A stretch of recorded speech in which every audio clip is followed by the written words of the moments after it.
Wow, our Foreign Secretary, David Lammy, is already the biggest embarrassment in British politics. And that really is saying something, right? But I mean, this is the man who went on Mastermind and said that Marie Antoinette won the Nobel Prize for Physics. He's the man that when the BBC reported on a previous papal conclave and the fact that black smoke was emerging, meaning that no pope had been chosen, he genuinely accused the corporation of being racist. He's the man who claimed that Donald Trump was a Nazi and now has to sit side by side with him, chumming up. And he's also a man who is so deeply unqualified to be in this position. He is a chancer and a grifter. And yet again, he is bringing shame on the United Kingdom today with a story that the mainstream media is barely touching. But you just know if this had been a Conservative minister, they would have been calling for him to go. So I'm going to take you through this very gross, sordid story that has just been revealed today about a taxi driver in France who says he was the victim of assault when David Lammy and his wife refused to pay a £590 fare after driving them from Italy to a French ski resort. Now, so many people are going to be thinking, what on earth is going on with this guy paying a £590 fare anyway, that no doubt he's going to charge back to us? And something doesn't smell right about this story. So let me take you through it.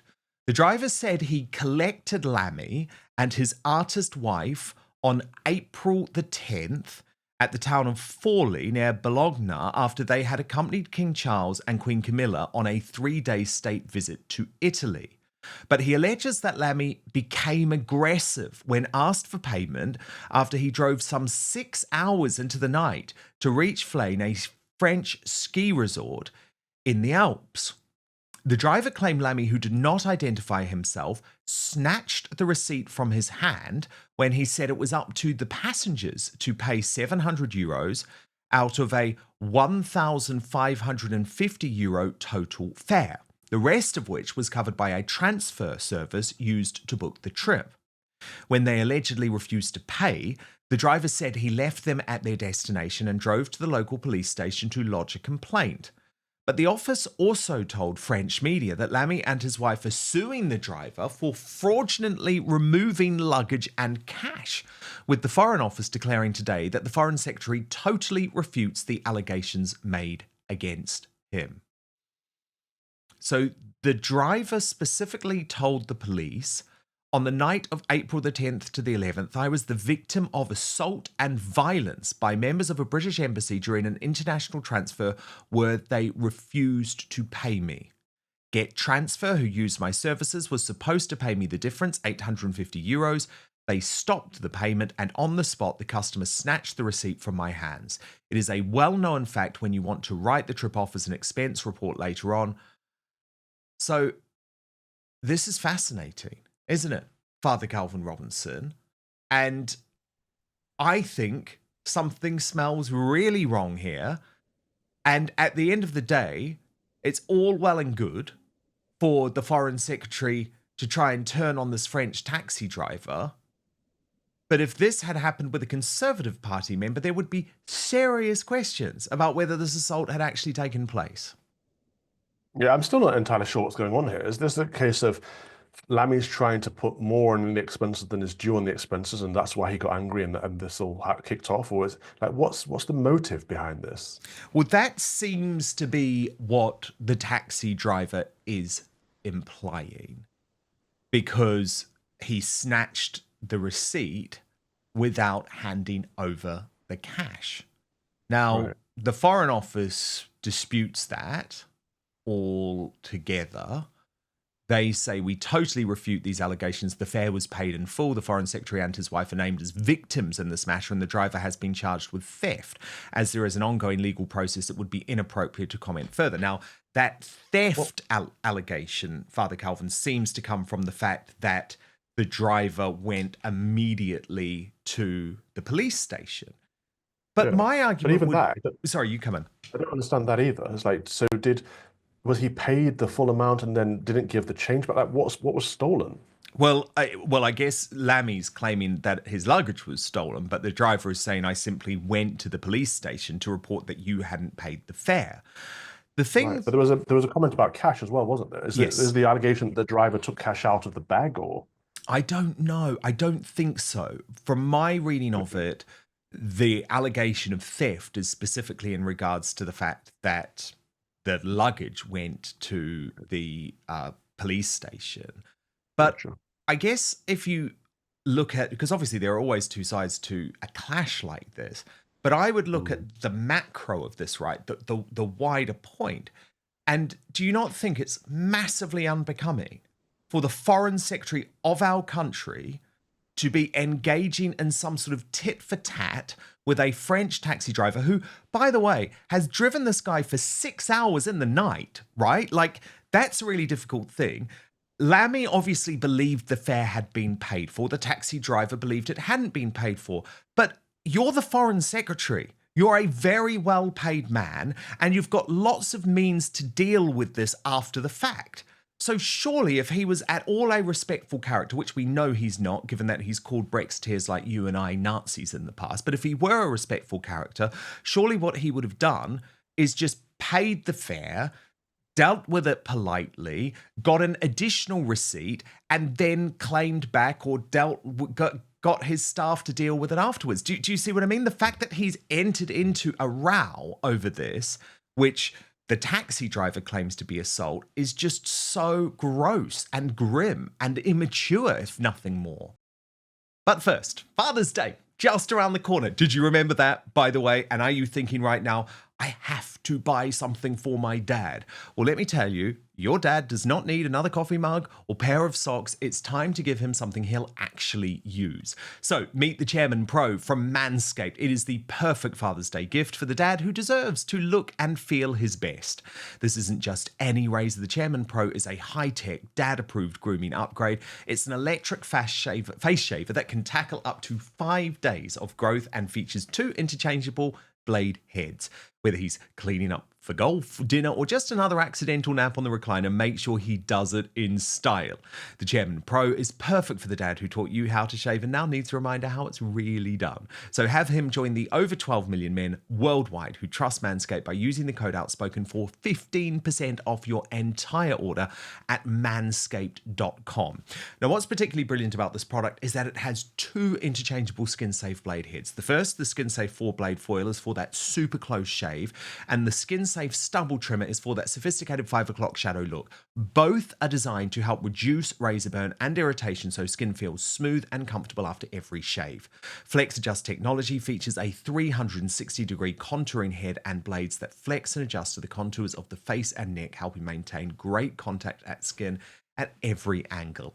It is waterproof and it has up to 75 minutes runtime on a single charge. Manscaped also, by the way, comes with a 2-year warranty on all powered devices, which gives you peace of mind with every use. So get your dad a Father's Day gift he'll actually use and get the Chairman Pro for 15% off with code Outspoken at manscaped.com. Let me repeat, that is 15% off your entire order with the code Outspoken at Manscaped. But now, back to the show. Yeah, I suppose that is the issue, because I imagine they're probably both in the wrong. I've had plenty of French taxi drivers. They're not the nicest people in the world. So I imagine there was a dispute about who should be paying and how it should be a thing. He bothered with the expenses. And I know David Lammy is not the most reasonable chap in the world either. So they probably were both at fault. But for it to escalate to this point for the Home Secretary is embarrassing for the country. So you're absolutely right. He should have risen above it, just paid the man whatever he wanted to be paid to settle the amount there, chase it up on expenses later if necessary, if appropriate. But certainly for them to be at each other's throat about this is unbecoming of a Minister of State. Totally. I totally agree. And I just think the absolute double standards over this, by the way, because Father Calvin, in the last administration, in Boris Johnson's government, it didn't matter, by the way, if there was any proof. If an allegation was made, the media would jump all over it, and you just don't see the same standards here. Like, if this were a Tory Prime Minister, he would have been asked, like Keir Starmer would be asked about it constantly. Corruption scandal, Yeah, Home Office. 100%. Yeah. 100%. Expenses scandal. And it just infuriates me. Like, look, the point is there is a story here. And unless the mainstream media actually do their job and constantly ask and hammer the politicians who are involved about this, but we've seen time and again that just doesn't happen in these cases. The mainstream media just wants to be in the tank for Labour.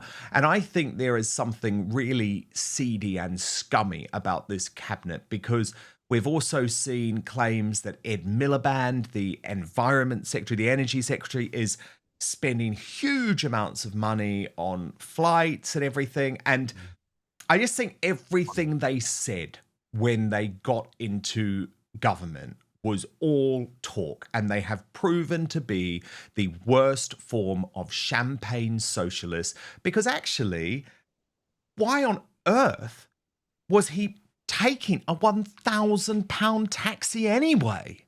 Like, right. You could hire a car. Like, I just think they spend our money like it's going out of fashion, and they know that they're going to get away with it when they hauled the Tories over the coals for far, far less.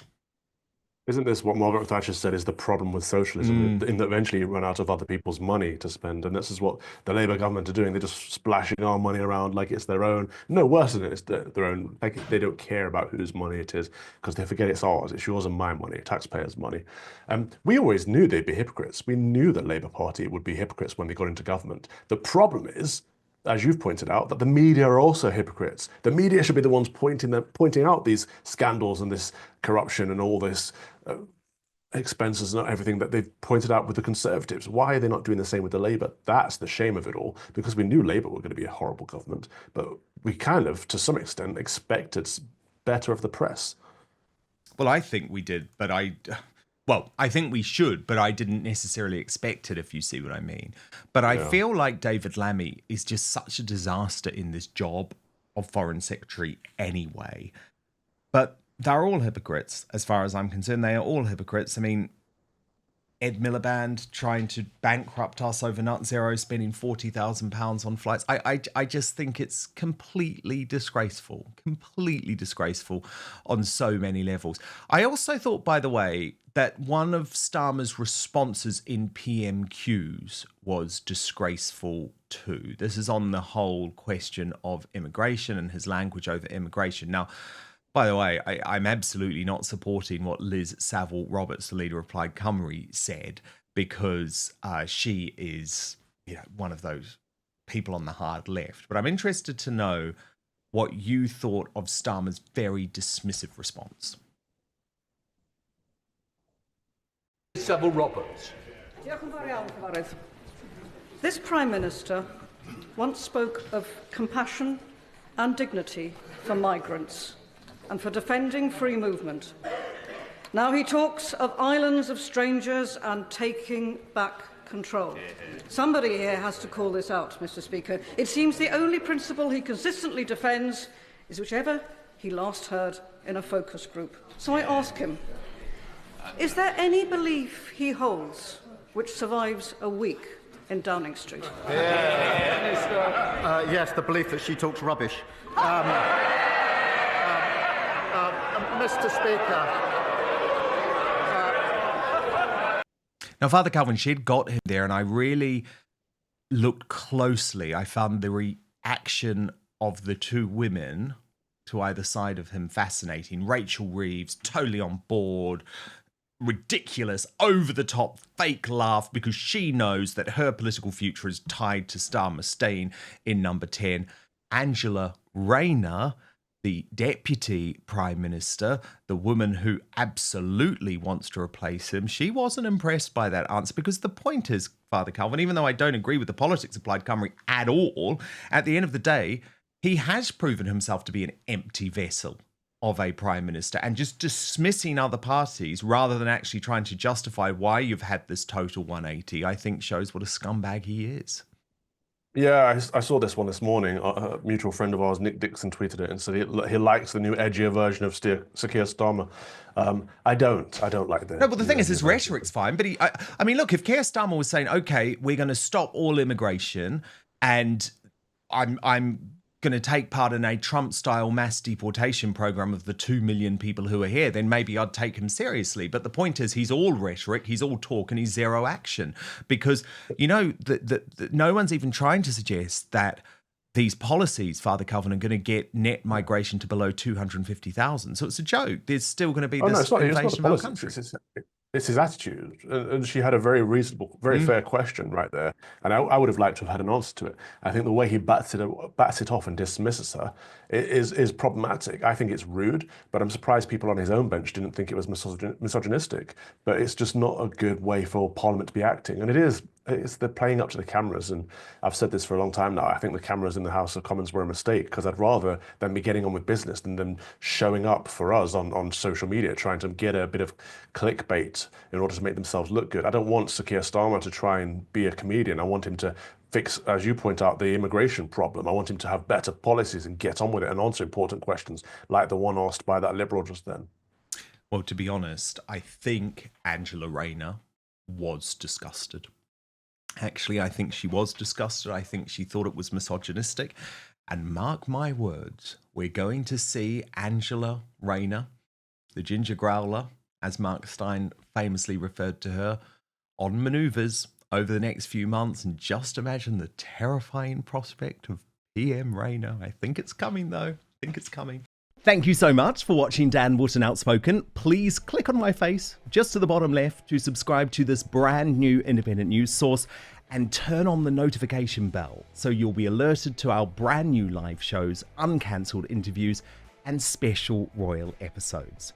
Outspoken is also now available as a podcast, so you can listen to the show every weekday on the go, wherever you are.